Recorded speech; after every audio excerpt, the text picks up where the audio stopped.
Hello, everyone. Good afternoon.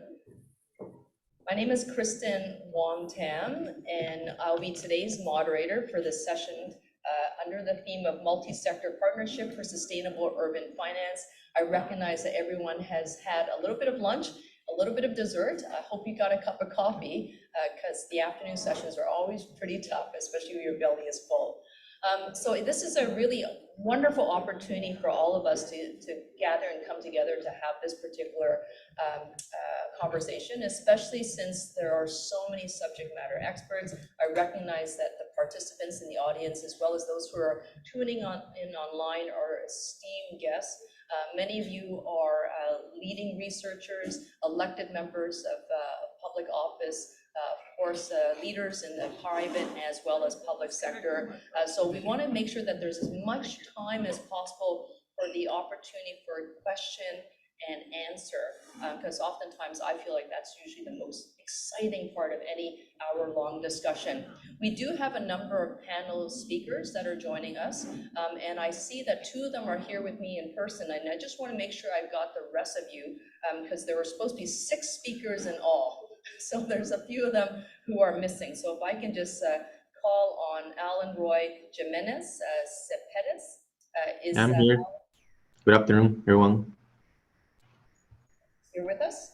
Oh, wonderful. Can Thank you you very can much. you hear me? Yeah. Fantastic, Alan. Thank you. And then Thank I you. see Richard as well. Richard Barkham. Thank you, Richard, as well as Keith Gillard. And Hi. 1 second. It's always, the hybrid sessions are always a little bit challenging. And Angela Mandera, fantastic. For whoever's working our visual, can we just pin our panelists? Or I will make do if you can't move that technology around. It's not you? Okay. So if for those who are working on our audio visual, if you can pin the panelists and only highlight them, maybe hide the rest of the panelists, then those who are in the room can also just focus on their faces as well, especially their voices when it's time for them to speak. Okay, fantastic. So we've got everyone here. We're ready to go. So let me just set this conversation up in what I believe will be a helpful way. And for those who are watching online, thank you very much for your patience. Hybrid sessions are always very challenging. We want to thank our audio visual team. The tech team is doing a great job. Oh, fantastic, great. This is where we needed to go. Okay, so there are some themes that we wanted to explore today, and our panelists are all given, as you know, you're familiar with the format now. They're going to be given 5 minutes to speak to the subject, and I want to leave as much time as possible for the question and answer, whether it's from the audience or perhaps in person or online. As much time for that discussion, I think this will be helpful. So just to recap, my name is Kristen Wong Tam. I'm a member of provincial parliament in Toronto Centre. I represent the most downtown part of Ontario. And you can imagine New York City, we're the smaller cousin up north.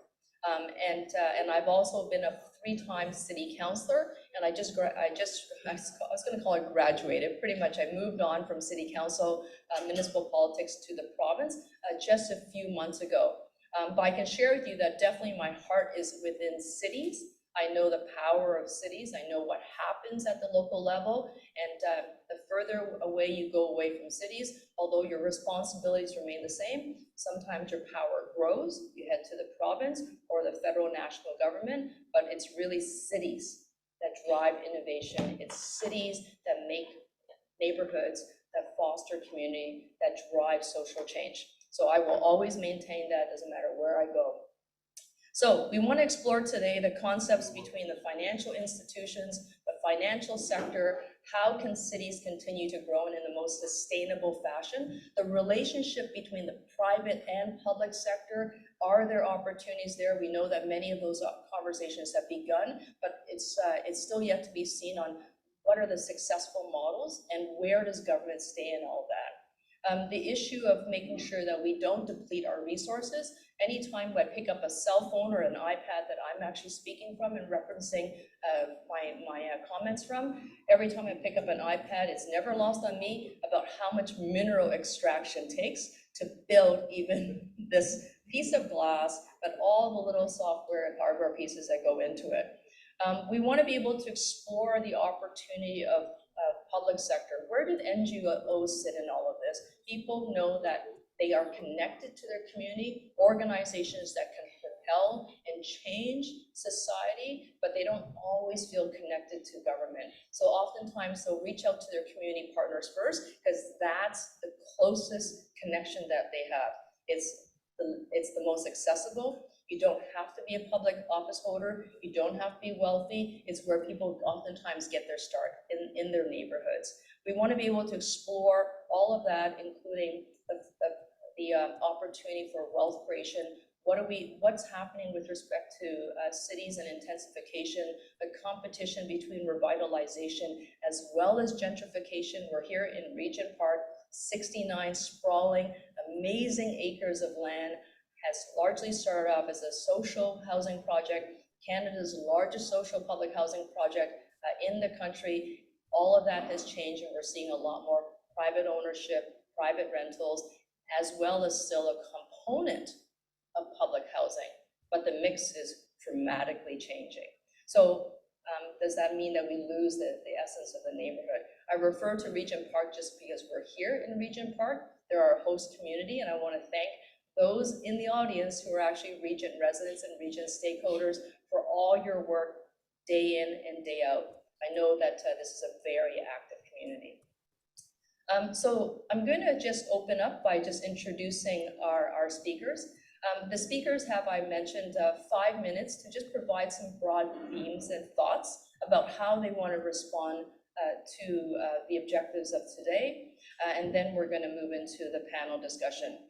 And I'm going to start with, I'm going to bounce between those who are actually online as well as those who are in person. And I think we're going to try to make it as dynamic as possible.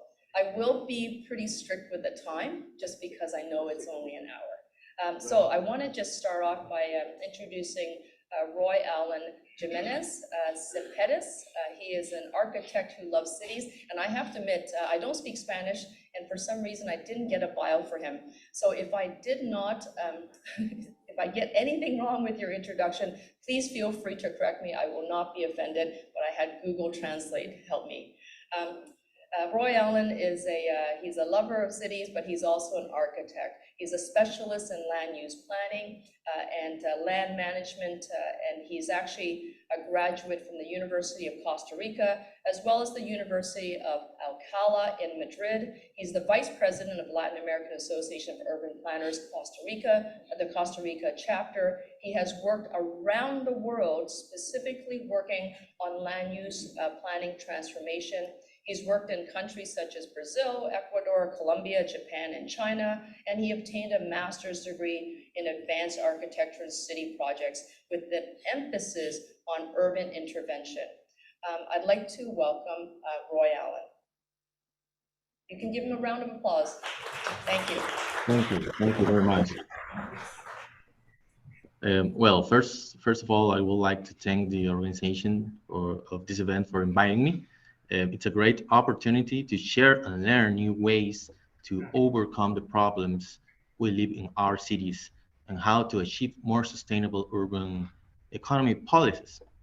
I'm going to talk about two main topics this afternoon: the urban housing, the urban and housing policy in Costa Rica, and the challenges of urban development that needs new ways of urban taxation. Housing policy in Costa Rica has been strong over the last 40 years. This policy has achieved remarkable goals. For instance, at present, 25% of housing stock has been built using finance support from the national government. At the same time, 7 out of 10 households are urban, and nearly the 75% of population lives in urban areas. Today, the country is facing a severe fiscal crisis, resulting in an 18% reduction of housing budget this year. Additionally, we have to take in consideration the consequences of the pandemic outbreak on tax revenues.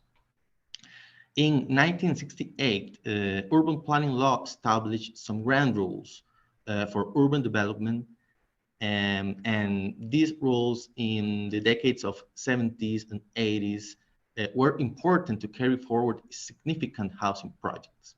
However, these regulations only took in consideration the construction of new urbanization projects, leaving aside the urban renewal of the previously urbanized areas. So urban sprawl is one of the consequences of a housing policy with no connection to urbanism. Over the last 30 years, the great metropolitan area, which is the largest city in the country, doubled its extension. And this growth has come in with a diminution of public space. Therefore, in urban development, if urban development is not creating better human settlements, we are facing an urban taxation problem too. Okay, now let's talk about challenges. One of the main challenges of housing and urban economics in Costa Rica is the promotion of affordable housing in urban centers. In a grave fiscal crisis, how to finance the housing policy and boost urban renewal. One option is to explore new mechanisms of land value capture. Value capture enables communities to recover and reinvest land value increases that results from public investments and government actions. When these mechanisms are used in combination with planning principles, land value capture can be an useful tool to help governments advance positive fiscal, social, and environmental outcomes. The question is, what are the chances of using land value capture in Costa Rica? National regulations in the country include two mechanisms rarely used: betterment levy and reporting policies like land readjustment. Betterment levy is addressed in urban regulations since 1914. However, its implementation has been difficult. It's a charge imposed by the government, local or national, on the owners of a selected group of properties to defray the cost of a specific urban improvement. Some requirements are needed to calculate the Berman levy charge. It is necessary to define the area of influence of the project, calculate the benefits on each property, the exact cost of infrastructure to build, set the collection period in time, and the most important, take in consideration the capacity to pay of the contributors. The main problem for practical implementation in the country is the lack of information, mostly about the prices of the land. However, it is possible to start with small projects in charge of local governments, for example. The second mechanism is the land readjustment. Reploading techniques could be a strategy to perform interventions in inner city areas or slum settlements. Um, the principal goal of land readjustment is to ensure availability of space for public purposes. After a redesign process, it's possible to maximize land use, introduce housing, and redefine service roads, including public spaces, social facilities. As the betterment levy, reploading policies are included in our urban regulations, but this time the main obstacle has been the understanding of the technique. From the Ministry of Housing, we are now working on a training program to encourage local processes of urban renewal and land adjustment. The strengthening of municipalities and local offices of planning is an strategic task for a healthy urban economy. Um, I would like to end this short presentation with a quote. There are no poor cities, but poorly managed. This quote belongs to Antanas Mocus, former mayor of Bogota, and means that there are a lot of resources in how we manage the land. That's why urban development and urban taxation need to be designed as a part of the same solution. Thank you very much for this invitation, and I hope this activity would be a great moment and a great experience for everyone. Thank you very much. Thank you so much. And I certainly do recognize how difficult it is to capture so many different ideas and propositions of solutions being put forward in 5 minutes. So thank you. We will definitely look forward to hearing your answers to some of the audience questions. I'm going to hop right into an in-person discussion. Our next speaker is actually Joe Mihevc. Joe Mihevc is a Toronto City Councillor. I had the opportunity of serving this wonderful, fine civic leader during my time at City Council. He's what I would call an elder statesman. Joe actually, Councillor Mihevc, sorry. Councillor Mihevc served as a city councillor for 27 years. So you can imagine that he really shaped his community. Sometimes this takes, we say that it takes a while to build any infrastructure, but lots of infrastructure housing was built under his watch. Councillor Mihevc has a deep concern for social justice issues. It actually brought him to building stronger neighborhoods, healthier communities, with a focus on clean environments and safe streets. He was the chair of the Board of Health from 2000 to 2023, and then again from 2013 to 2018. Again, he's actually holding that post, especially as we sort of walk ourselves out of the global pandemic. He was the vice chair of the Toronto Transit Commission for over 7 years, and he actually led the City of Toronto through its modernization of light rail vehicles, as well as trying to replace the aging fleet of vehicles. Something that lots of cities are talking about is how do you make sure you keep those buses, streetcars, LRTs, and what have you, subways running. He's also the past member of the city's budget committee, which means that he had a lot of responsibilities and lots of information and knowledge on making sure that we stay balanced. And of course, I think everybody, I'm sure now knows that in our case in Canada, especially in Ontario, all municipal budgets have got to be balanced. We're not allowed to carry a deficit.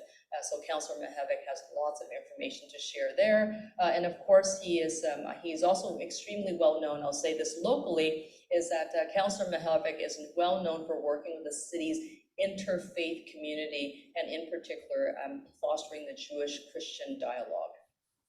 Thank you, and welcome, Joe Mihevc.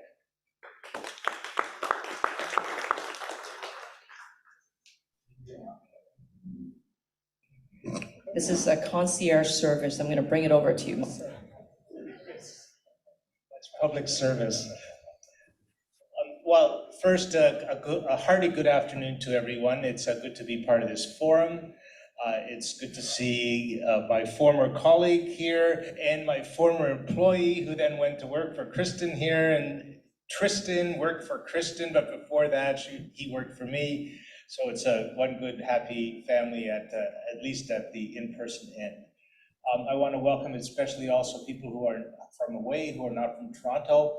I will be speaking about the Toronto case, and maybe there are echoes of this from your own particular jurisdiction. Right now, you're coming at a very interesting time, and I want to jump off from that if you are visiting Toronto or if you're a resident here. We're in an election period. And of course, we're debating the future of the city.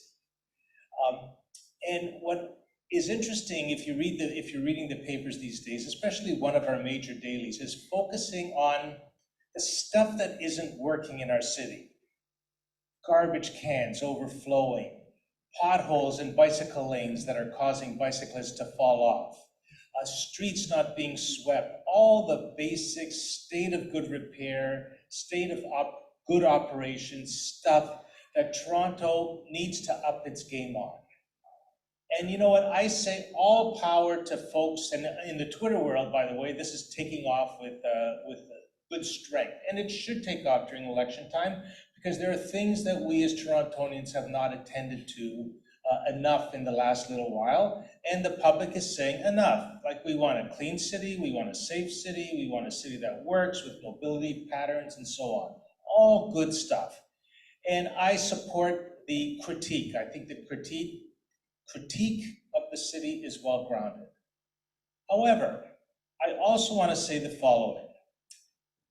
The new city government, and I'm not running in this election, so it'll be easy to pass on the baton and say this.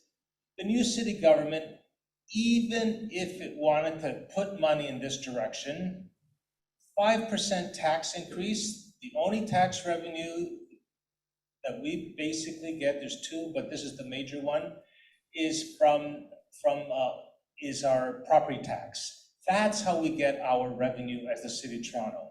That's how we make all these things that you see in our city happen.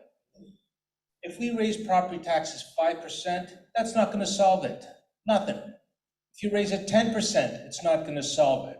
In fact, I would submit that if you even raised it 20 and 30%, it's not going to solve it. And many of us who've been arguing for increased property taxes for a long time, at some point you say, I don't think we can do this. Which really pushes the question about municipal financing. We in Toronto, in Ontario, this is the province that we're in for those who aren't from away, and in Canada, we need a new deal with our provinces. We are creations of the province. We are the major drivers of the economy as cities, especially big cities, and yet we do not have the fiscal tools to secure our destiny in a good way. We either have to cut or we have to cut services, and this has been the pattern for my entire political career that I really feel bad about, that we haven't been able to work on the elephant in the room.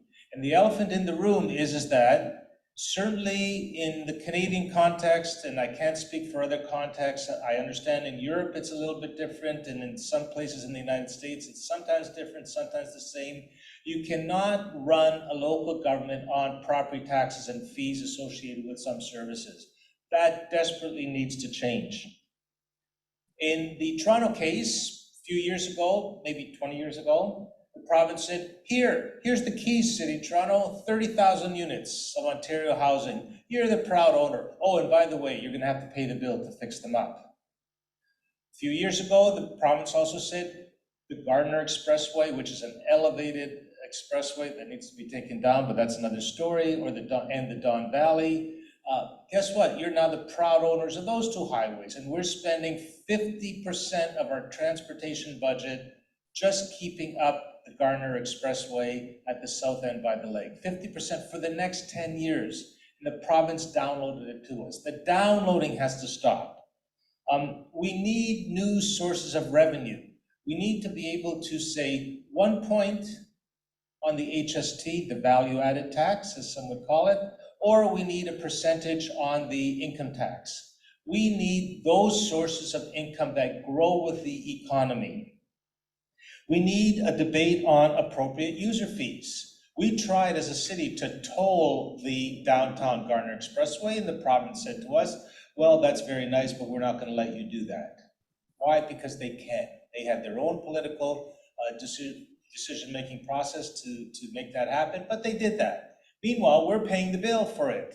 So we need to have, what kinds of fees should we be charging car drivers versus which kinds of fees should we be charging, say, for example, public transit users?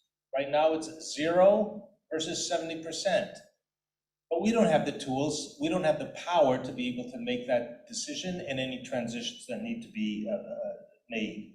We need to have a discussion around income distribution programs like social housing need to be based on income programs, income rather than property. There are many a senior who are house rich, cash poor, and many folks who are house poor but cash rich or cash richer. That needs to be fixed so that housing, community services, anti-poverty work, student nutrition programs that are essentially income redistribution programs, we need to be able to control that destiny. You know, I'll just say one sentence, a couple more sentences on partnerships. We have all kinds, cities are the bedrock of community, for-profit, developers, government, other orders of government. We know how to make a deal. And in Toronto, we've made all kinds of deals, creating all kinds of things like where we are here, Regent Park. The big one that I was a part of was Witchwood Barns, which is in the Midtown Toronto area. We know how to do it. Just let us do it. Give us the tools to secure our destiny, a new respect for city, and new respect as shown in budgets. Thank you very much, everyone.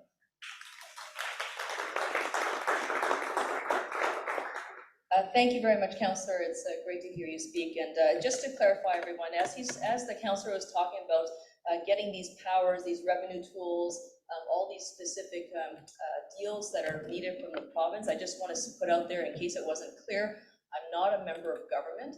I am in the official opposition. But when we do form government, Councillor, I'll bet you anything we are going to be fantastic partners for the city.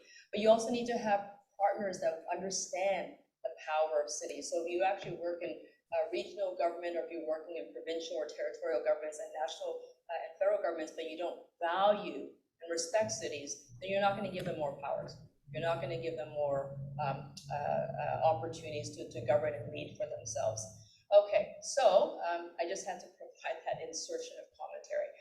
Our next speaker, if we can get the screen back up and running, is Anjali Mahirdra. And Anjali, it's great to have you here with us today, although virtually. Anjali is the Director of Global Research at WRI Ross Center for Sustainable Cities, as well as right now she's co-leading the development of something that sounds really fancy, so I'm just going to read it out. The World Resources Report towards a more equal city. Certainly something we want to hear more about today, and a flagship of the WRI publication. She's working with leaders around the world that's informing her work, and right now her current research is focused on how rapidly growing cities in the global south can manage urban expansion in a way that ensures equitable access to core services and a more resource efficient economic and environmental outcomes. Probably right at the heart of everything that's driving this conversation, and even the theme today for World Habitat Day. Anjali is also, and I want to just make sure I give her her due, so sorry for this. Anjali is also formerly worked at the World Bank, the Union Internationale de Transport Publics, the World Business Council for Sustainable Development, the TU Delft in the Netherlands, and the University of North Carolina at Chapel Hill. That is just a snapshot of all that she does. So thank you very much, Anjali. Over to you. Thank you, Kristen. And it's great to be here. Thank you to all the organizers for inviting me.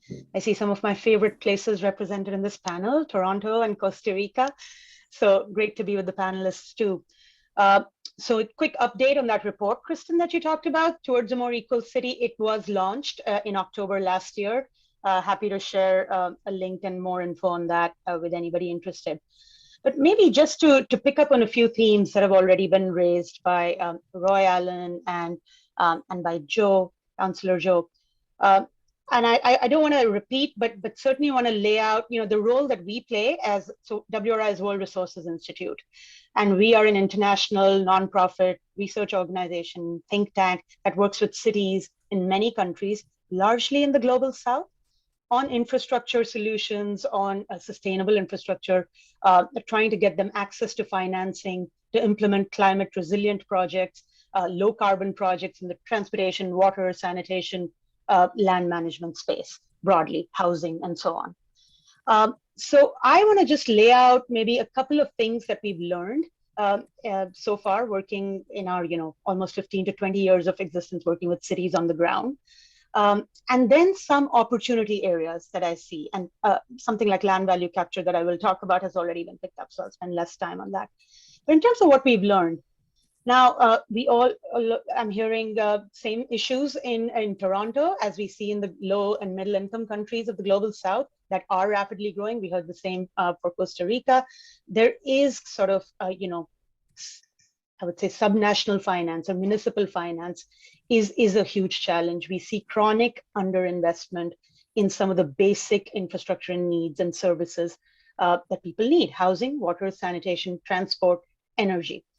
And what that does is, of course, and this was the crux of our work on equitable cities, it leaves the most vulnerable people behind, right? You're finding people coping for the lack of services, lack of public services in all kinds of ways. Those that are more affluent are able to self-provide, those that are not, whether you look at slum dwellers in Costa Rica or other cities that we work in, they're finding all kinds of often costly, unsustainable ways and inadequate ways to provide for themselves.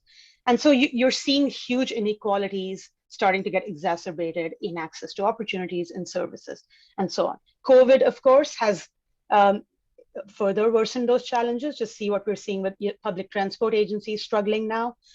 We're seeing climate disasters worsening around the world.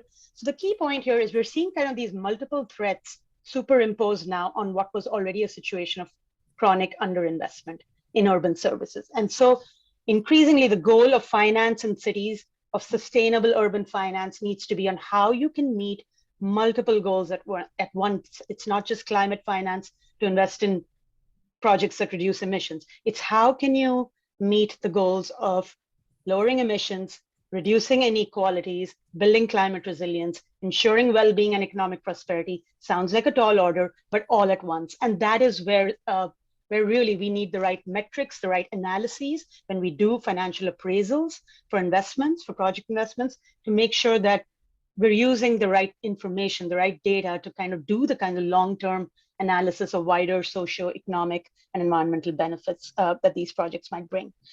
One other point to make just about, again, lessons learned is private financing and partnerships across the public and private sector have been implemented for a few decades now, and particularly in transport, in water and sanitation sectors. But what we do find is, again, on the equity goal, to try to keep services and infrastructure affordable for the majority, for the poor in particular, but the majority in low and middle income countries, you need national government subsidies. You need, it might be provincial government subsidies in other contexts, but you need higher level budget streams that support the private funding streams. And what this means is you need all hands on deck. You need these partnerships across the governments, across private sector, and also development finance, international development finance institutions to meet multiple goals at once.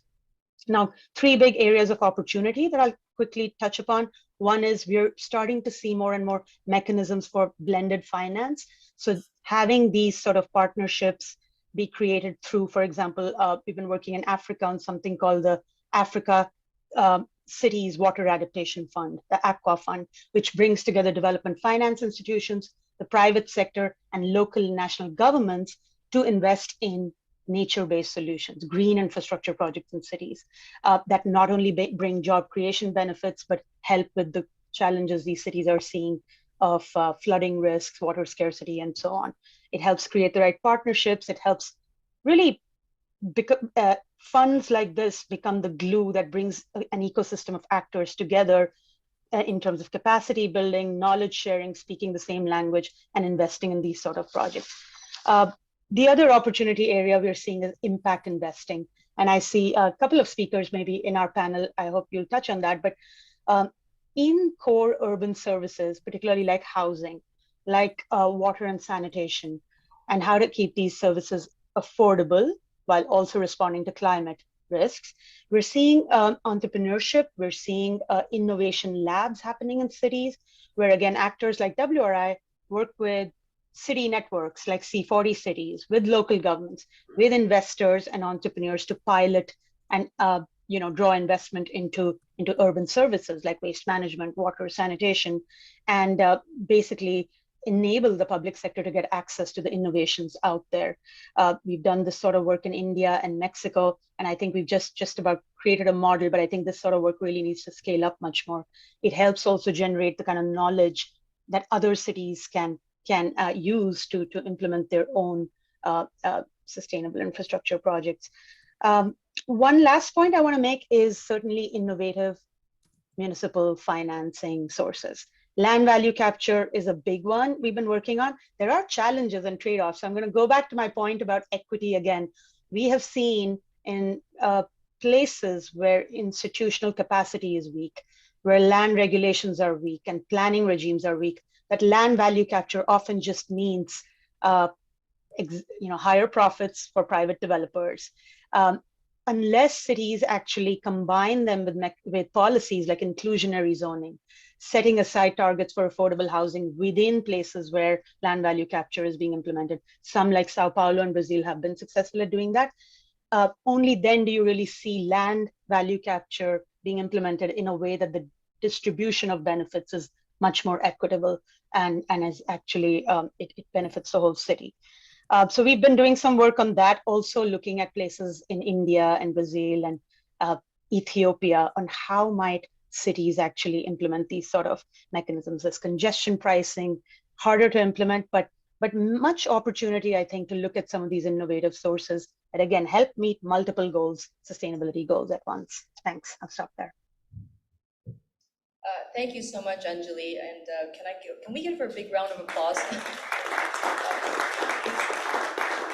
And also because you didn't get one when you took the podium. You know, there are so many different concepts that are being put forward out here today, and we want to make sure we have a chance to flesh them out. But we do have someone who's actually going to be speaking to us from the private capital side. And just scrolling down. So our next speaker is actually Keith Gillard. So Keith is actually the CEO and co-founder of Upper Stage Capital. Upper Stage Capital is an impact-focused private equity firm boasting profitable companies to their next level of success. He's an entrepreneur and investment professional who has spent more than 20 years on impact investment. He's worked across North America, Asia, as well as Europe. Earlier, before he joined Upper Stage, he was also the general manager of Pangea Venture, which was an impact investor with a focus on physical sciences. In 2006 to 2010, he served as president of BAS Venture Capital America. He's worked in Silicon Valley. He's worked in clean tech. He is also a serial entrepreneur in software and media. As you can tell, Keith, I am trying to speed up, but let's just say he knows a lot about money. He knows a lot about private capital, and he's doing a lot of work in trying to make sure he can bridge the two to bring us social and as well as investment impact here. So I'm going to hand over the floor to Keith, and please take over. You've got 5 minutes. Well, that's terrific. Thanks very much. It's a pleasure to be here and to meet so many new people here. Thanks very much. So the topic today, we're talking about partnerships. And so I want to focus what I'm talking about in partnerships. As you've just heard a little bit of, I've played a variety of roles and I continue to do that. Just to get it out of the way, what I'm doing right now at Upper Stage Capital is we are focused on the lower middle market, which is this very underserved segment that actually employs the majority of people in Canada. It is two-thirds of all new hires in Canada. The numbers in the States are similar, maybe a little lower on the percentage, but also it is the backbone of the North American economy. We're really focused in those companies that are nicely profitable, but not more than $10 million in profit, and therefore not really of interest to large-scale private equity who at this point have an average fund size in the billions of dollars. They're unable to deploy into companies of this small and medium size.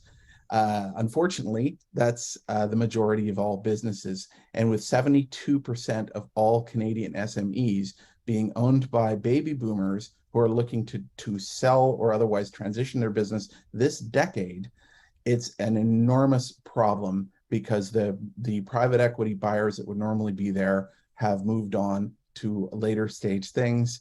The next generation, only 20% of the next generation are actually interested to run family businesses. And so there's a unique combination of things happening right now with this so-called silver tsunami of retirees looking to transition their businesses. And we're looking to fill that gap, but specifically in sustainability. What I've spent my career in, my team has spent their career on as being working in clean tech, working in impact, in sustainability. And how do you define that?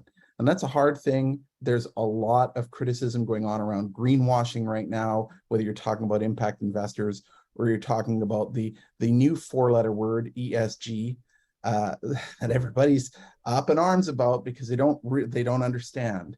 Most people, impact and ESG, they have a one concept. They don't really understand either one. So let me boil it down for you just to a very simple, maybe overly simple, but a way to really get your hands on it if you don't already have your hands on it. Impact is the impact of your company's products and services on the world. ESG is the impact of the world on your company. You really need to manage both.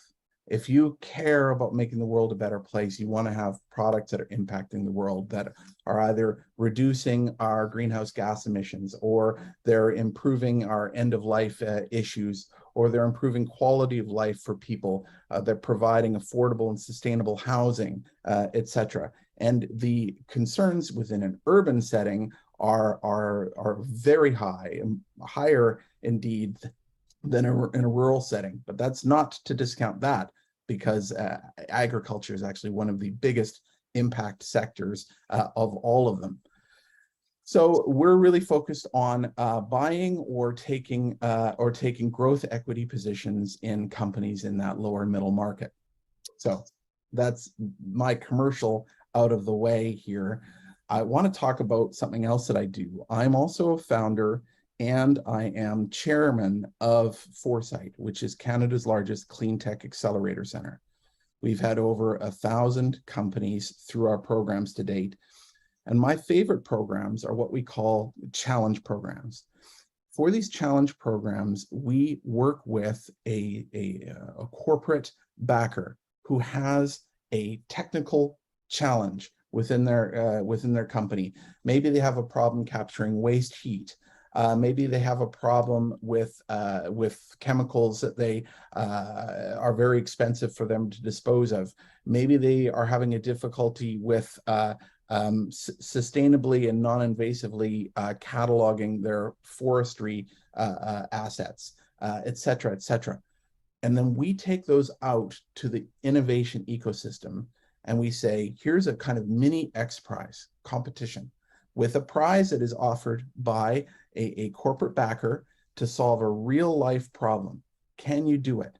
Here are the parameters, here's the timeline. And the nice thing is every single one of these is being won by somebody who came up with a great solution. We've never had a prize go unclaimed. And much better than the prize, these companies end up with a customer at the end of it. Through partnership, we have been able to combine, put together an innovator and a customer with a solution that met the needs of the customer from the beginning. That for me is really, really exciting. Can you listen to your partners if you're an innovator? Is serving the need of your customer really what drives you? And this is not necessarily always the case. There are many innovators that are motivated only by innovation. But if you want to have an impact on the world, you must sell your product. Your product must get out into the world. It is not enough to just have it in a lab or have a hypothetical impact that this could have if everybody adopted it, because people aren't going to adopt it unless you're actually getting it out there. So the power of partnership to accelerate and magnify your impact as an innovator is very, very great. I haven't been watching the time, but I see we're getting back to the podium here. I want to I really have nothing to do with this book except to say, for innovators, this book, Magic Box Paradigm, which is a framework for startup acquisitions, this is an approach to partnership, to bring your innovations to strategic partners that can result in an outsized acquisition where they will pay a strategic premium because you are solving their problems. And that's really the essence of partnership. Can we each solve a problem for the other? And can we work closely together? And that drives everything that I do in every one of my roles. Keith, thank you so much. Can we give Keith a round of applause? Thank you very much, thank you. And I particularly like the fact that you left with some additional reading materials. So for those who are a member of Book Club, make sure you bring that forward. Our next speaker is Tristan Down-Dooney. Tristan is the senior associate, of municipal practice at Sussex Strategy, which is one of the leading government relations PR firms in Toronto. Tristan, I have to say, worked for me as As my chief of staff for 8 years, I've actually learned a lot from him, but he's obviously graduated. He's left the nest a long time ago. We're also working for Councillor Mihevik, but Tristan actually has been quite instrumental, even in our offices. I know both Councillor Mihevik and I, in helping develop policy. So a lot of the work that councillors do, oftentimes their staff are the ones that are leading the research, as we all know. He's now with Sussex Strategy, where he helps new clients, private and public sector clients, navigate the municipal political landscape in order to advance their projects. So he's the one that holds the key. He's the demystifier. He's the ones that get them access to government. So he's working with civil servants, he's working with elected officials, he's working with private nonprofit partners to make sure that all of that gets done. He also has worked with a broad spectrum of clients, which includes developers, domestic manufacturers, associations, and cultural producers. And he has a very diverse network of stakeholders that now I know rely on Tristan's sage advice. He holds a BA in political science from Mount Allison University, an MA in political science from the University of Waterloo, and is a certified associate in property management with the Property Management Institute. So I welcome Tristan. Thank you very much. Thank you very much. I had some written remarks, but after hearing some of the earlier sessions and the comments earlier, I'm going to improvise this a little bit. And I think I'd like to start with where Councillor Mihevik was speaking about Toronto's taxes, the future of municipal finance. And there's one point that I did want to bring up that I think Joe hadn't mentioned, which is for many years now, Toronto's been extremely reliant on a land transfer tax for its budgeting purposes. So obviously, an attempt to harness the incredible growth we're seeing in real estate, the city's been paying for a great deal of infrastructure through a land transfer tax. In principle, a great idea, an excellent disincentive against property flipping and a certain kind of financialization in the sector. But the problem is now we're heading towards a fiscal cliff in Toronto. The real estate market, of course, can't always be in a boom, but we've become very reliant on meeting our tax obligations with those funds. So politically, we've lucked out in terms of the pandemic's been able to kind of make the context a bit more complicated. It's not been obvious to the average person that we're headed towards a fiscal cliff. We look at declines in public transit ridership as being COVID-related, and thus with federal and provincial money coming in to supplement our operating funds and other programs. We've been able to kind of obscure the fact that we're headed towards a fiscal cliff, but it's getting closer. In fact, I think a lot of folks are thinking now we're in the sort of the 2-year-ish range towards having to really take a look at how we pay for things as a city, which is a challenging conversation, which, to the point earlier, Toronto doesn't often like to talk about property taxes and increasing those, and higher orders of government have very rarely wanted to talk about providing new tools. There have been a few here and there, but whether it's road tolls or a percentage point of the HST or income tax, those have been off the table. But we're going to need to get brave about those conversations and several others because the chickens are coming home to roost. Pivoting to talk a bit about housing, looking back, a great deal of my time at City Hall and both offices dealt with housing, meeting the need for housing, trying to address a lack of community infrastructure.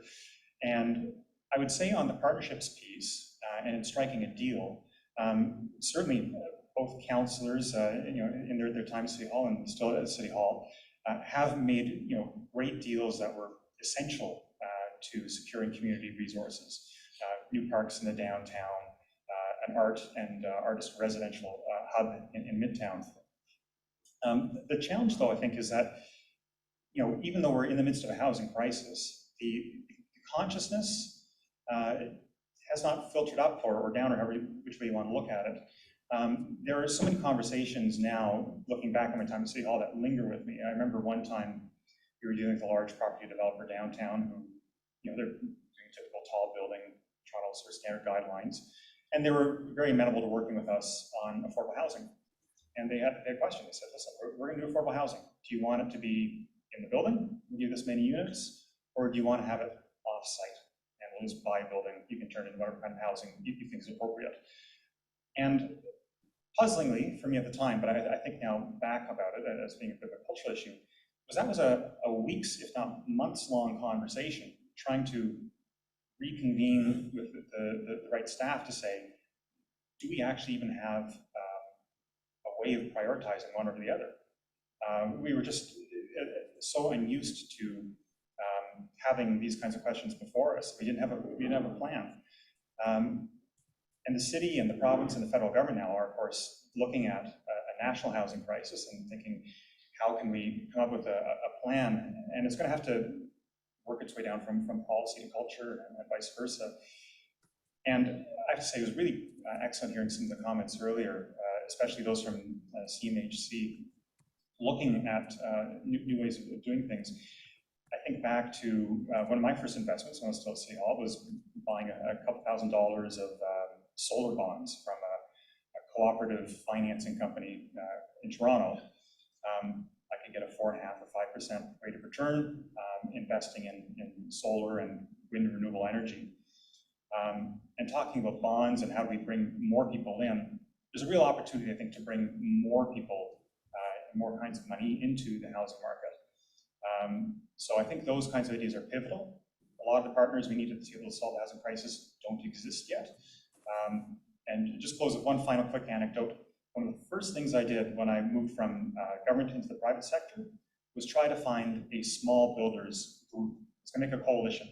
The big developers have their associations. I was going to find people who want to build 4 plexes and 6 plexes and make a lobbying association for them. They just didn't exist. And to today, I still think there needs to be more ways of supporting those kinds of groups to get started, because we need them, and the existing folks at the table can't solve the problems alone.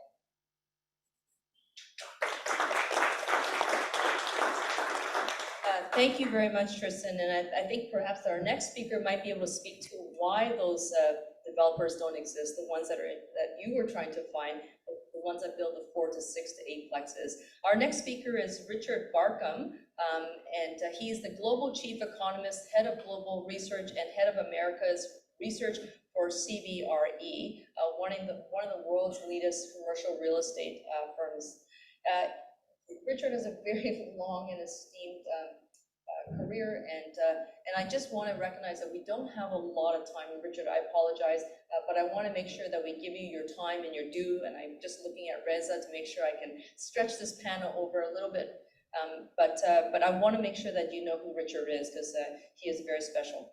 Richard is a professor of economics and land management in the University of Reading, which is where he's earned his PhD. He's the author of not just 1 book, but 2 books and numerous academic and industry research papers on entrepreneurship as well as research, including the acclaimed Real Estate and Globalization book, which explains the impact of the rise of China and Brazil on real estate markets.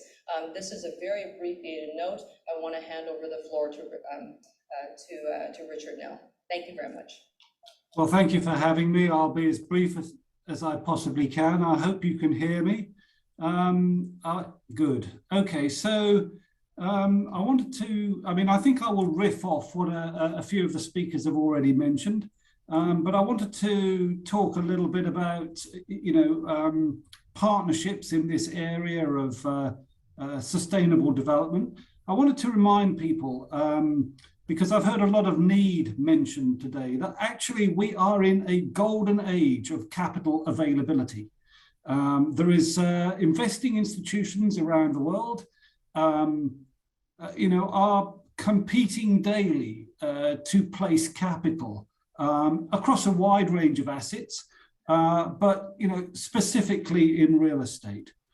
And I think that's demographically driven. As the world gets older, people put more money into their pension funds, and I think it's likely to continue. It may well get blown sideways for the next couple of years, as I think we're going to go through a recession. But the competition for investment is intense. And I would add to that, CBRE is the world's biggest property services company. I don't say that to promote the company, but I come into contact with a lot of big global investing institutions. And I can honestly say that I don't think I've ever seen investing institutions quite so interested in socially relevant investments. The key interest, I think, is in investing in buildings which meet what we call rather imprecisely ESG, but particularly in buildings which have either the infrastructure in place or plans to put the infrastructure in place that will minimize energy usage and carbon emissions, as well as some of the other features of socially relevant investing. So the key interest is that. But I would also say that the big investing institutions around the world are also interested in this thing called impact investing. Now, you can define that in a whole range of ways, but it will include, sustainable buildings. It will include affordable housing. It will include community infrastructure, and it will include broader goals, I think, to do with marginalized communities. And there is a great deal of interest in investing. So the question is, what holds this back? And I think one or two of these things have been alluded to already. I would say, from the public sector, quite often it's a lack of a clear vision and a time scale. The previous speaker, just referred to a specific, where do you want the social housing? To unlock these schemes, there needs to be preparation. You need a clear plan. You need a vision of what that plan is hoping to achieve. You need phasing. You need some idea of the trade-offs that exist within the plan. And you have got to have, I think, from a public sector perspective, some idea of the rates of return that scheme will generate for private sector operators.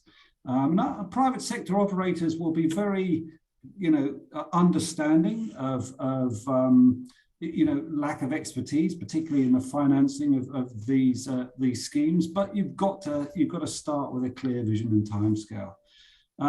You've got to have an understanding of the constraints that the private sector operates under, and we all have shareholders that we need to account for our stewardship of their capital to.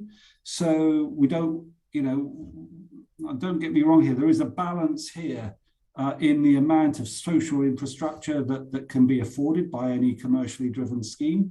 So in certain cases, tax benefits will be required. And we shouldn't, overestimate. I quite often see an overestimation of the amount of social benefit that can be gained. So let's all just remember that the best is the enemy of the good. And I think also,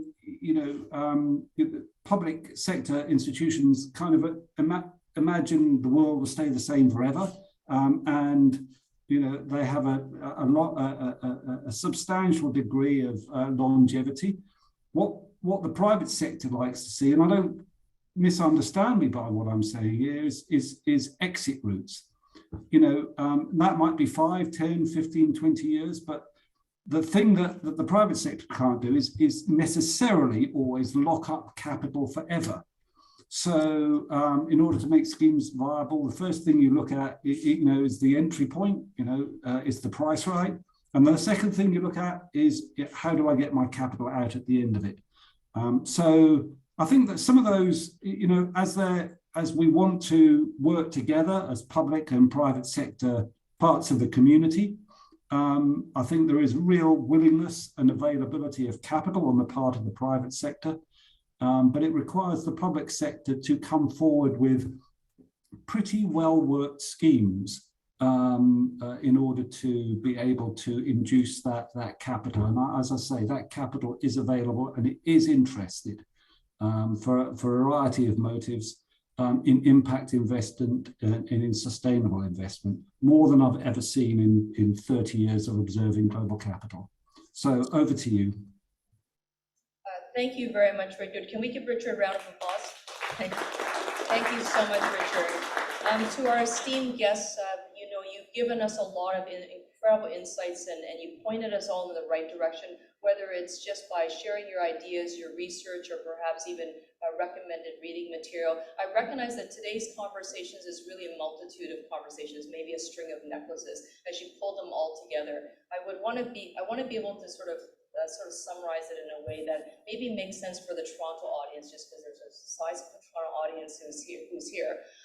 Your insights are incredibly valuable to us, I think, largely because Toronto is obviously Canada's largest city. We rank #1 in the Crane Index, which means that there's a lot of development, a lot of urban change and renewal, but we also know that that comes with some very powerful forces of potential gentrification, and we want to be able to sort of ground that in sustainable development where families can stay in place without constantly being displaced. And those who are oftentimes displaced are oftentimes Black, Indigenous, and racialized and low income. So part of what is so important with the conversation that you held today is specifically the fact that the city of Toronto is facing a $857 million deficit right now. We are not funded. Yes, I know, Professor, thank you. You looked up when I said that. So the city is actually hitting this fiscal cliff that our speakers have spoken about. And we've already deferred $300 million worth of infrastructure, which means community centers are not going to be refurbished, that parks will not be built, roads will not be repaired, and at the same time, we're looking for answers. So your conversation on what's happening today is so critically important. Keep the dialogue going. Regrettably, we don't have an opportunity for Q&A, but you have the speakers' bios. Please look them up, stay in touch, and feel free to shoot them a question or two, and you can also nab them while they're here. You have a question, I'm sure they'd be very happy to answer it for you. So thank you very much, and the opportunity to moderate today. Thank you.